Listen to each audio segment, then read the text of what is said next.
Bien, vamos a resolver el ejercicio del examen del primer parcial del año pasado. Vamos a ver, tenemos un circuito eléctrico mixto compuesto por tres resistencias en paralelo R1, R2, R3, que a su vez está en serie con R4. Nos da como datos los valores de R4, el valor de R4, 1000 ohmios, el valor de R2 y el valor de R3, R2, R3, y también nos da como dato la tensión total del circuito, es 0, 12 voltios. Otro dato que nos facilitan, o que os facilito, es la tensión entre los puntos B y C, que son 10,91 voltios. Con estos datos, pues la manera de empezar a resolver el circuito sería por esta zona de aquí, puesto que conocemos el valor de R4, 1000 ohmios, y conocemos el valor de la tensión BC, 10,91 voltios, podemos calcular la intensidad que atraviesa R4. ¿Qué intensidad atraviesa R4? Pues la intensidad total, la que sale de positivo de batería, atraviesa el circuito paralelo, se vuelve a unir en este nudo, estas tres intensidades parciales, convirtiéndose en la intensidad total, que vuelve al negativo de batería. Pues simplemente se trata de aplicar la ley de Ohm. Vamos allá. Vamos a coger un color, un texto y empezamos.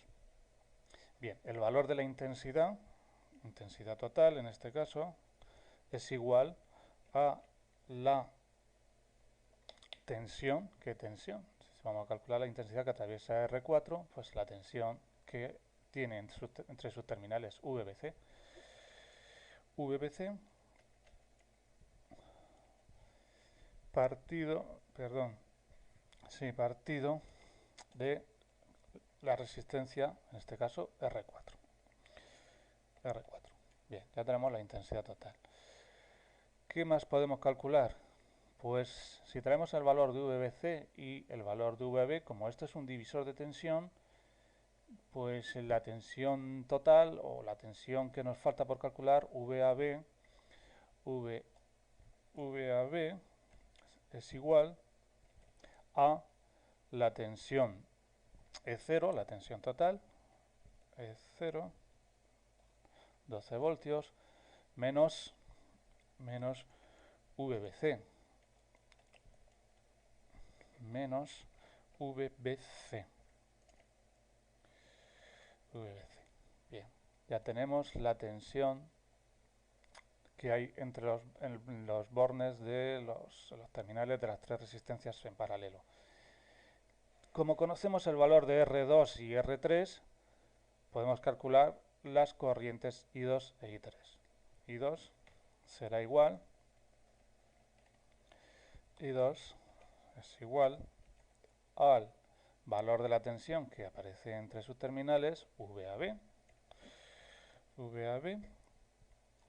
partido de R2, de la corriente que atraviesa esa resistencia.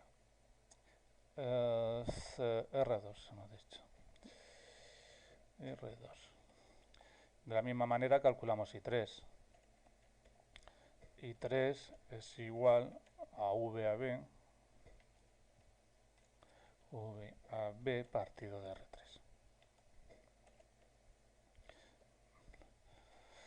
Bien, ya tenemos el valor de I2 y I3.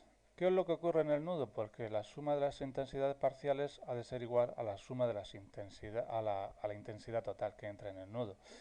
Por lo tanto, la intensidad total es igual a I1 más I2 más I3. Bien.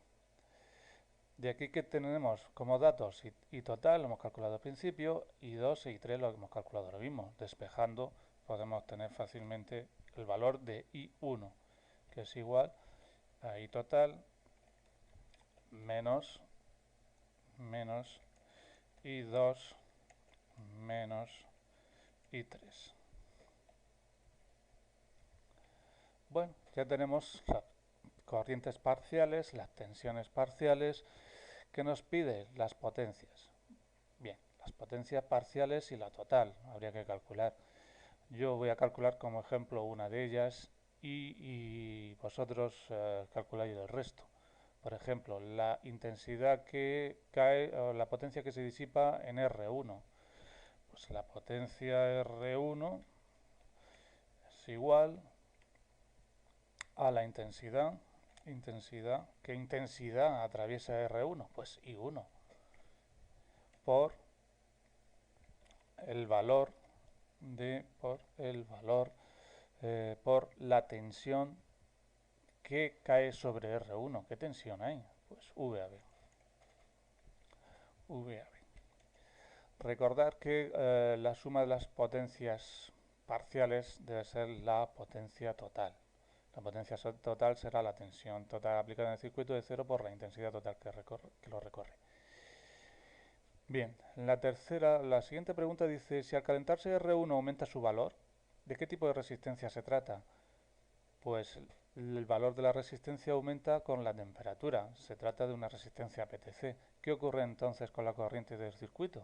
Corriente total. Si aumenta el valor de R1, aumenta el valor de la resistencia total del circuito y por tanto disminuye el valor de la intensidad que circula por él.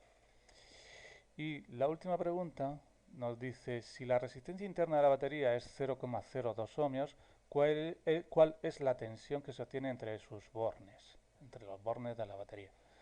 Pues esto es una resta de tensiones. Vamos a ver, la tensión en borne de batería, la voy a llamar VBB, será igual a la tensión de la batería, es 0 menos la otra tensión que cae internamente. ¿Qué tensión cae? Pues la intensidad, el producto de la intensidad que lo recorre. ¿Qué intensidad sale del borne positivo de batería? Intensidad total por el ¿qué resistencia? 0,02 RI, resistencia interna. Bien, esto sería la tensión en bornes de batería. Esta tensión en este circuito, debido a que la corriente total es insignificante, pues prácticamente la tensión por batería va a ser E0. Ahora bien, ¿qué ocurre cuando la corriente que sale de la batería es muy alta? Como cuando en el momento de arrancar el motor de combustión, el motor de arranque consume una gran corriente y efectivamente esta tensión en borne de batería puede llegar a caer fácilmente unos 2 voltios. Pues esto era todo, ya no hay más preguntas en el ejercicio.